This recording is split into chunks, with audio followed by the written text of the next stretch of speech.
Hello guys, এটা হলো 180 motor, যেটা অনেক স্পিডে ঘুরে। তো চলো এটা দিয়ে আজকে আমরা একটা মিনি ফ্যান তৈরি করব। তো ভিডিওটা প্রথম থেকে শেষ পর্যন্ত দেখতে থাকো। আর গাইস, চ্যানেল নতুন হলে অবশ্যই চ্যানেলটিকে সাবস্ক্রাইব করো। তো চলো ভিডিওটা শুরু করা যাক। সো গাইস, যার জন্য আমরা একটা ব্যাটারি নিয়ে নিয়েছি, একটা সুইচ এবং একটা নষ্ট লাইটের বডি নিয়ে নিয়েছি। তো চলো ভিডিওটা শুরু করা যাক। সো গাইস, আমরা এগুলো এখন সরাই দিই। অ্যান্ড এখানে আমাদের মোটরটা আমরা সেট আপ করবো। তো যার জন্য এটা পরিষ্কার করতে হবে।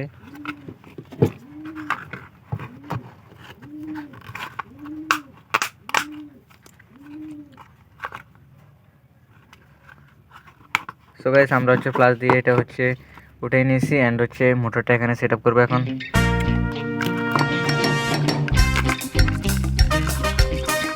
এখানে লুজ দেখাচ্ছে, যার কারণে এটাকে আমরা এখানে ফিটিং করবো। তো